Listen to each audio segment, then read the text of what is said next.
good to see everybody. Genuinely appreciate the work that you do promoting our players and the work that you do. I have 3 special players here today, and I'm sure you got a chance to visit with them and tell their story, so thank you. Feel very fortunate to be here. This is my 12th season in the SEC, and now that Coach retired, I'm the longest tenured coach in the SEC, and I feel old. It's a lot of years. I know Kirby talked about it. The years are there, but the miles are long and all that stuff, and I couldn't agree with them anymore. But very blessed, very fortunate, have a very good football team, and just like everybody that's sat here, I'm sure, is excited because once this time gets here, it's time to go. People a week or two ago probably said, "Coach, you ready to go?" I'm like, no, not really, not ready quite yet. Need a minute, need a moment here to decompress. It's shorter and shorter off seasons, but once we get here and we get going, we get talking about it, you get prepared for this. It truly, like, our internal clock goes off and it's time to go. And excited about this team and excited about the year. Thank you. Great. We'll start here on the left, second row. Coach, Leanne Herring, Rebel Walk, Oxford. You touched base earlier on the main room about starting the SEC schedule earlier, home play, but if you take a look at your road schedule, you kick off things, Ole Miss, go to Florida, Tennessee, you come back and play at Texas.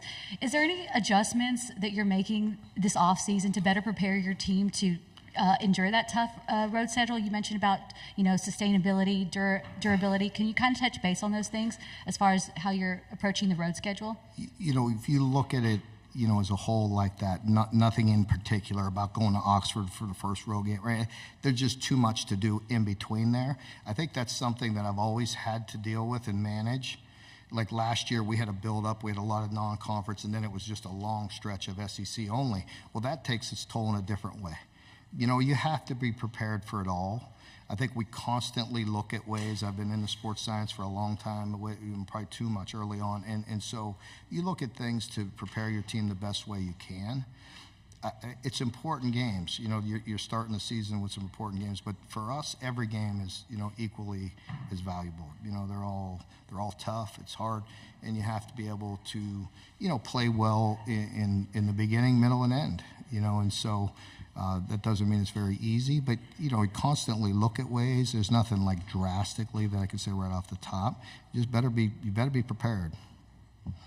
Left side, front row. Hey, Coach. Hey, good to see you. Good to see you there. AP Stedham, AP and Kelly, as we see at syndicated radio.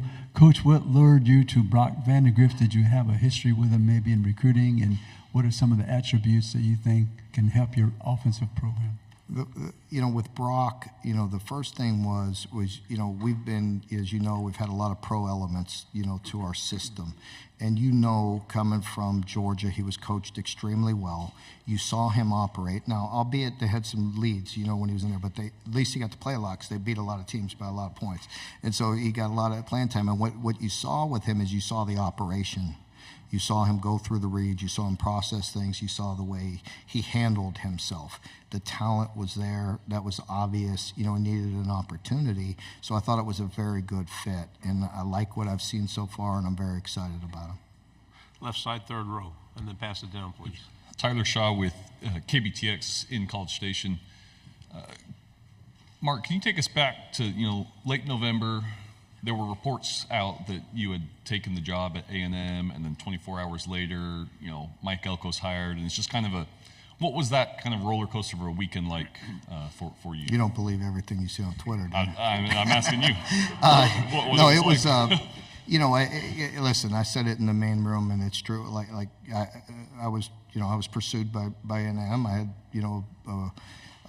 and out of respect for everybody involved, I'm at Kentucky.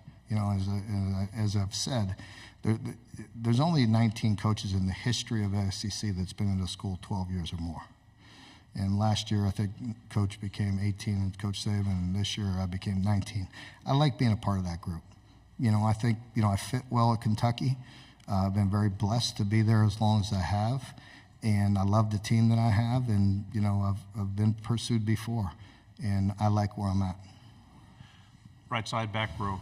Dan Peck, ESPN 106.7 in Auburn. Coach, this might be another don't believe everything you read on the internet sort of question, but there was talk of disharmony a couple of years ago in the Kentucky athletic department, rivalry between the football program and the men's basketball program. I'm curious about your relationship, your working relationship with new Kentucky men's basketball coach Mark Pope. Well, to what you're alluding to, I had a great, respect and working relationship with John Calipari. And wish him nothing but the best. He's a friend of mine. We're big boys. We can handle things. We don't have thin skin.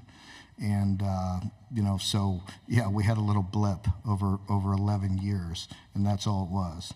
And as far as Mark Pope, I love him. It's pretty hard not to. He's, what you see is what you get. And, he's a great guy and he's done a great job and very personable. And, but I wish them both well. I'm sure, for our school and for Kentucky, I know Coach Pope will do really well. And Coach Cal did an amazing job, and it was time for him to, that's his business, and I wish him nothing but the best. Left side, third row. Rick Henry, WIS-TV, Columbia, South Carolina. Coach, earlier this week, Shane Beamer says it seems a little weird playing at Kentucky so early because going back to his time 15, 18 years ago when he was an assistant at USC under Steve Spurrier, that game would always be in October. The Ponies were running there in Lexington. The basketball team getting ready for March Madness. Plus, this year is your first conference game. What are your thoughts on playing a conference game that early? Agree with them that it's different. It is what it is. So I don't know how that came about. I mean, it's not like he or I get to make those schedules, and put it in place. So, I agree. It's just different. But it is what it is. I always take things as, I don't really deal with hypotheticals at all. I don't really function with anything like that. So, I just know it's game 2 at our place, and it's a big game like any SEC game, any game, for us. Both schools. We have tough schedules, usually pretty evenly matched in a very good game. And so it'll be a big game in game 2. Right side, third row. Derek Peterson, Saturday Down South. It's an interesting time in the SEC in that Oklahoma and Texas are joining, so everybody's job gets a little bit tougher, but also the college football playoff is expanding, so I guess the margin for error is maybe a little bit better than it was before. With a 12-team playoff, how does that affect a program like Kentucky? Well, I think for a lot of us,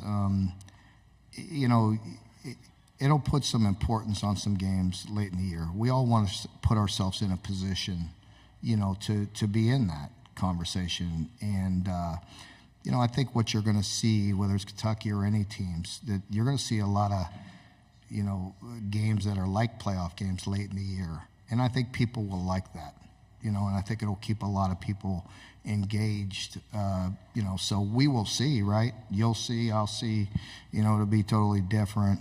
But for us, you got to just stay in that, you hear it all the time from every coach here, but it's true for us. We could only control what's right in front of us. And, that approach won't change. Right side, back row.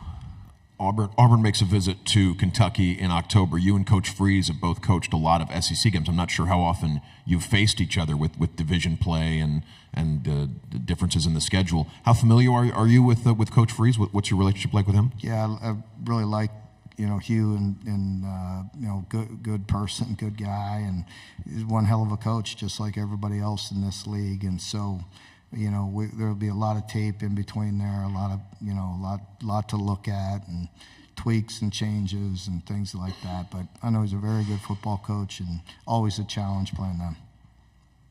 Go right here in the front row. Coach, you have some veteran wide receivers. What would you like to see from them this year, bringing in Brock Vander? Yeah, I think, the big thing for those guys is 2 of the guys that have been starting for 2 years, they're just going to be true juniors. So last year, I think everybody, including them, it's like, you have your little success as a freshman and you just think it's just going to roll out there and have the success that you want. So I think just maturity, they've worked really hard. I'm very proud of them.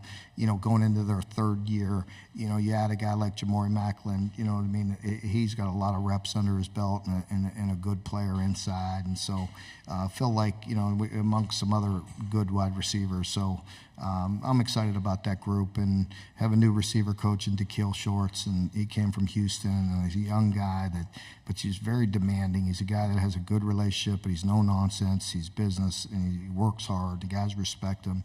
So we need to make a jump in that room. 2 final questions here in the aisle, then in the back.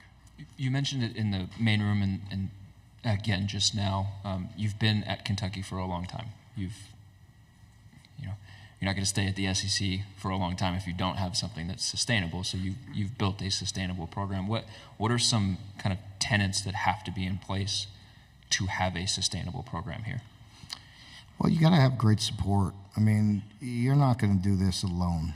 You got to have great support from your administration, and I've been blessed with that. And, so the resources have to be there. You have to be able to, have great people around you, great administration, great fan base. And, for me, it's just being authentic, being who I am. You're not going to fool anybody for 11 years. You're not going to fool your team, media, people, fan base, and I've never been that way, like me or not, it is what it is. And I always feel, I always try to treat everybody with the respect that they give me. And, and it's been a great relationship. And, I've been fortunate. A lot of good coaches, a lot of good players through there. And, I feel like, ultimately, and it's not just speak, you're proud of the way you affect young men's lives and help them be successful, not just in the NFL, but the thing we're all striving for is just affect their lives and, have them be successful people. Final question. Gabriel with the UK Sports Network. This kind of follows up, Mark, on what you just mentioned. Upstairs, you talked to us about what the 3 guys you brought mean to you and your program. Well, in this room, they were all asked what Mark Stoops means to them, and they talked about the fact that, fundraising aside, you were always there for them. One of them called you a second uncle and things like that. What does that mean to you? It means everything to me. That's what we're here for. When I sit behind my chair in my office, I tell them I sit in that chair for them. I'm blessed to be there, blessed to be the head coach, but I work for them. Yes, we have to lead. We have to put them in a position and give them guardrails and, give them the food to be successful, and the medicine to be successful. But I work for those players. I love them. I'm here to help them in every way I can. And, I'm glad they still feel that way about me, because I am the only thing I'll say negative, really, I think all day I did a pretty good job. The only negative thing I'll say is that in this world, it does take me away from them. My job is to be there for them. And I am distracted with raising money. And that sucks. And some people don't have that problem. I do. And so what? That's my problem.